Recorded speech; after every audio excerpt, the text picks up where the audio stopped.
Fade in. Cut to. Exterior. Interior. Restaurant?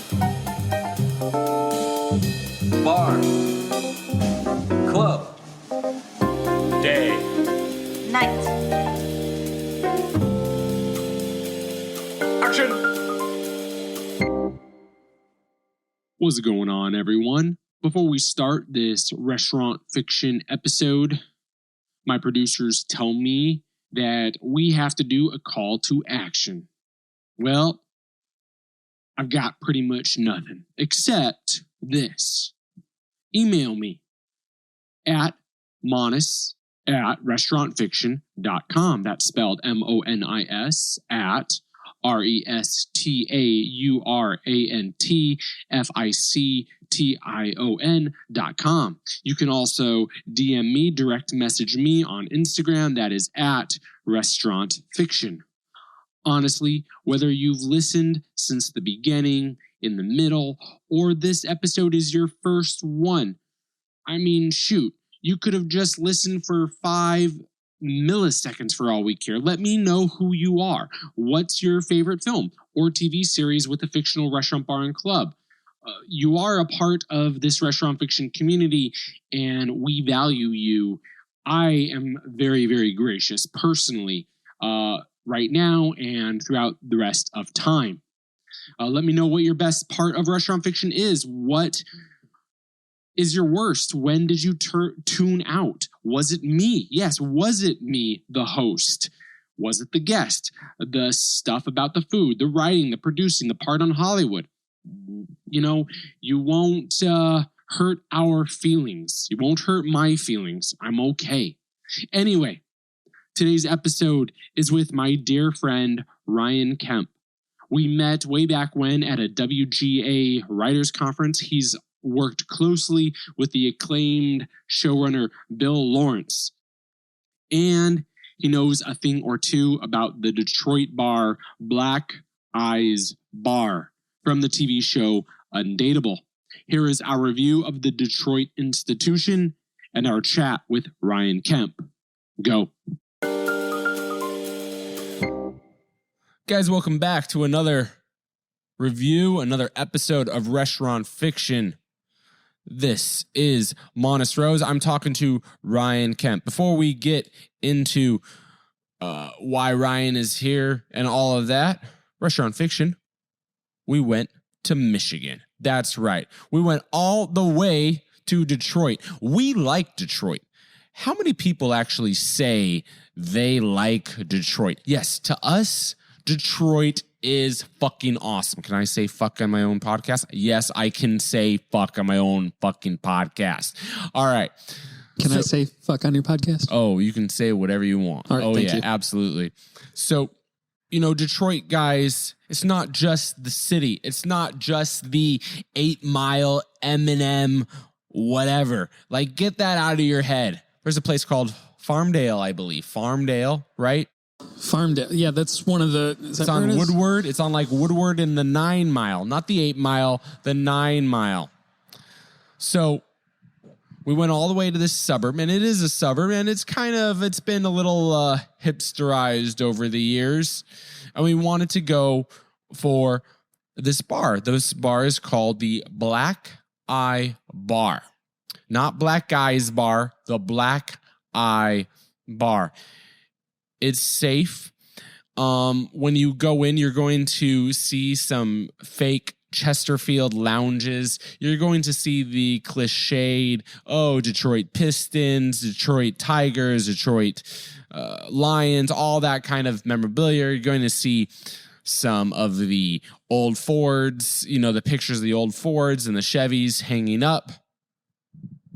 But we really didn't find any of that really enchanting. What we found enchanting was that this bar was chill. What did I mean by chill? Okay, so it's not a sports bar. There's no sports TVs. It's not a dive bar chill where you're going to get these like old, drunkards just drinking away, is just chill. It's chill with a group of people who just want to talk about their horrible dating experiences. Actually, guys, I'm kidding. We didn't go to the Black Guy Bar at all for those reasons. We went for the music. We went to see Weezer. That's right. They were playing a secret show. We flew Southwest. We saw them. Oh, yeah, and also there was a little breakdancing competition, too. And guess what? Did we leave happy? No, we left having the best time of our lives. And that is the Black Guy Bar. Ryan, what did you think? What did we get right? What did we get wrong? What do you want to add and contribute? It's Black Eyes. Black Eyes. Black Eyes. Eyes, okay. Which is, based on the joke, Black Eyes. Black Eyes, Black Eyes. Mm-hmm. Yeah. And it's Ferndale. Ferndale, not Farmdale. And, and I actually had to look it up too. I'm like, because Farmdale sounded wrong. I have a lot of, not a lot of friends, but like there was a lot of connection to Detroit because the line producer, Randall Winston, was from Detroit. The executive, or the creator, Adam Steekiel, he was from Detroit. I have family in Michigan. So, it's basically, the perfect storm there of Detroit. But yeah, we wanted to center on, wait, I might be getting ahead of myself here. No, do it. You can just talk. Just okay, go with great. the flow, man. We're good. Yeah, we wanted to center on something that's not prestigious, just regular people, and figured what's more, America, what's more American than Detroit. And that's what we focus on. We're like, Detroit needs some help right now too. So yeah, it's not just the 8 Mile or Catherine Bigelow version of Detroit. No, and God, I don't know if you've been to Detroit lately. I haven't been lately, but I went to see the Buffalo Bills play there. It's the first time I've ever seen Buffalo Bills win. It was pretty magical for me because I'm a huge Buffalo Bills fan because I'm from Rochester, New York. But the first, and me and my family, we have a tradition where we go and watch the Bills lose at a different stadium every year. So this was nice because the first time I ever saw them win. But it's a beautiful downtown complex. They're getting better. It's not as, there are a lot of abandoned houses still and a lot of dilapidated areas. And it sucks because like politicians, even when we were working on Undateable, like there were still politicians taking advantage, and the whole Flint water crisis happened. We would always we'd always put something different on the chalkboard. If you watch the intros to Undateable, especially Undateable Live, we do a different intro every time, and there would always be something written in the chalkboard. One time it said, "Our hearts are with you, Flint." So we wanted to pay homage to Michigan, to Detroit, to that area, at the same time of, making an awesome TV show. Speaking of Undateable, what are some of your funnest memories about Undateable and working on it? Undateable was what I had in mind when I was in Rochester deciding, should I move to LA? Like, that's what I had imagined, like, to be a writer. It was crazy, like all hours of the night, all the time. Working with like these huge names, we had all these like musicians on the show, and it was crazy. And it was a lot of fun, and it got goofy, and it was a fun experience. What was the question? Specific fun memory. Yeah. Okay. So let me see. How about Weezer playing my episode? That was pretty cool. And, that episode was called what? It was Johnny Boy's Bar. No, it was the Danny's Boys Walk into a Bar. Yeah, and Boys is spelled Boyz. Yeah, because in the episode, Danny and the rest of the crew from Undateable had to form a dance team to get Brett's sweater back. It's a really fun episode, and I know it doesn't sound like it makes sense right now, but watch the episode, you'll laugh. It's probably the most fun I've had on a TV show. It was definitely not easy. Bill Lawrence, the creator, also the creator of Scrubs, Cougar Town, Spin City, many other great shows, he was in charge. I don't even know what to say. Because, like, we would throw things into the live tapings, like, just to, like, not mess with people, but, to build an obstacle in that we had to overcome. And not just, I'm sure that the viewers didn't really understand a lot of it, or maybe they didn't catch it. But when we were on stage and we're like, okay, we're going to do a day change in this 5-minute bumper. It's like, that means the background, the ADs had to change out the background. The props people had to come in and set, redress the set. And the costume people had to make these tearaway costumes so people would know it's a day change in 5 seconds. And everybody was just so up for it. And it was a challenge, and it was extra hours, and it was extra work. But it was cool. Like, we're trying to achieve something greater than, just like that's going into our jobs. It was fun. And we couldn't have done that if it wasn't for Bill's leadership, which I think is the most important thing about a showrunner. How did the cast take it? Did the cast like it? Because like in your, it's interesting because watching your episode, you get that really live feel just as a viewer, just almost as if you're watching Saturday Night Live, but it's actually a sitcom in terms of the liveness of it. The natural, it's real. There will be moments, say, an editor can fix, but really, if an actor flubs on the line, he or she has to trust their fellow actors to help him out of that situation, with improv or what have you. Well, here's the thing about the cast that was so cool. And Bill and Adam actually, like, the project almost didn't go because of casting, but they worked through it and they figured it out. And they basically went out to all the comedy clubs and watched comedians and found this group of friends, Crystalia, Brent Morin, Rick Glassman, and, Ron Funches. And they put them all together. And so they already had an existing chemistry. And it was just magical. And then we added Bridget Mendler, and she's a star. Like, she was so funny and so talented and she just like jumped right in, didn't miss a beat. Like, I think everybody was like that. The cast, when we decided we were going to go live, they were just like, screw it. Yeah, let's jump. Everybody was just like, hold your nose and jump and, close your eyes. And that's what every show was like. So the cast already had a lot of experience with being on stage and doing stuff live because they play to the audience. That's what they're used to. They're stand-up comedians by trade, actors secondhand. So it actually, I think, added to the quality of the show and them doing it. I mean, all the shows were taped in front of a live audience anyway, but doing it live, I think just that extra like energy from, it's like anxiety can be, you can manifest in any way, but they manifest, like when you do it live and with that group of people and with the product we had and the coaching, and the leadership and just all the confidence and all the work, everybody behind it, and always just the positive attitude, that anxiety just turned into this amazing energy. And I really think we capitalized on it. If you watch my episode, they cut, and it's live, they cut to outside. So literally the cast is in one room. There's another set of cameras. We shift over to this other set of cameras filming this other scene while the rest of the guys run outside. The camera crew runs outside following them. They have a whole scene outside, and then they all run back in. And we did live flashbacks. Like, if you go back and watch it, it's really just a fun, like, creative inspiration for what can you do? Like, what else can we do? The average sitcom, the regular sitcom, it's very tried and true, and it's very, it's almost like an institution. It's very compartmentalized. The live episodes really allowed us to just try a lot of fun things and really experiment with TV again, which I don't know if has been done for a while. What would you order and to eat and drink at the Black Eyes Bar? They have that fish fry.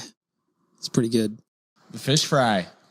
Gosh, I can't remember it right now, but if you go back and look at the menu, actually, crew members, there's a lot of sandwiches and stuff like that named after crew members and stuff. So they're all like inside jokes every week. We have our amazing art department to thank for those Easter eggs.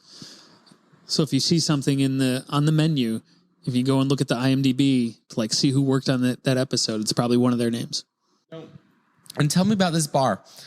Oh, and to drink, sorry, I didn't mean to cut you off. To drink at Black Eyes Bar, It was actually a functioning bar. So every Friday night on the lot of Warner Brothers, Undateable was the place to be, because not only do we have an open bar aside, but after the show was over, we would have like whoever played music that day or that show would play some songs. Sometimes we had karaoke, and we would open up Black Eyes Bar and we'd have beer. The taps actually worked. We had drinks. And it was just a really, really fun time. Like people from other shows, executives would come over, agents would show up. You know, like I said, I'm going to say this about 5,000 more times on this because Weezer played my episode. I'm still trying to get that. When it was the Backstreet Boys, like everybody wanted to be at Undateable. It was so cool. We were the cool kid. You know, like all the other shows taping on Friday night, they would come over, executives, agents, people we didn't like, other actors, you know, just to hang out and have beer at Black Eyes Bar after a show. You know, it's interesting because I haven't heard that in a long time since Cheers. I think Cheers was the last time, just in terms of Hollywood talk, of like an actual working bar on a set. Really? Yeah. Mm-hmm. That every other, you know, pub or bar featured, yeah, it's just a fake bar, you know, it's not real or anything like that. Do you remember what they had on draft or no? Usually by Friday nights, I had about a total of 14 hours of sleep throughout the whole week and taking a lot of Adderall. So my brain was pretty warped on a Friday night. Nice. So I don't recall what they had on tap. It tasted like beer. So I drank Hopefully it. It was excellent. It was cold and it was delicious. A couple shots of whiskey and yes. It was delicious. It was a great bar. I mean, karaoke, live music, good cheap beer, a lot of sports memorabilia. It was a solid Detroit bar. What makes so the show was in a way centered around this bar.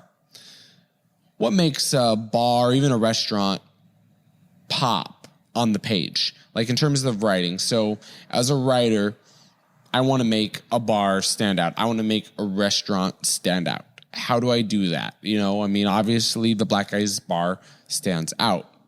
Here's the thing. It stands out by not standing out. And that sounds really pretentious and Hollywoody, but it is. It's a dive. And we make mention several times that it's not super successful. It's a group of regulars, you know, and that's a lot of times we find out. I mean, that's what Cheers was. And that's a lot of times we find out that, you know, that's who we are. That's who our family is. The people we spend our time with. Was it Thor Ragnarok? They were just like, you know, home isn't a place. It's an idea, you know? There's something special about dives, I feel like. You know, you're not getting the same vibe from a dive as you are from, you know, Applebee's. You know, you go to the Starlight Room in North Hollywood, you know, a place that has wall-to-wall carpeting and only takes cash. You know, those places are littered all over the USA, and there's character there. You know, it's not something you subscribe to. It's something you're there and you're you. And you know what? This is a place where you can chill out and do that.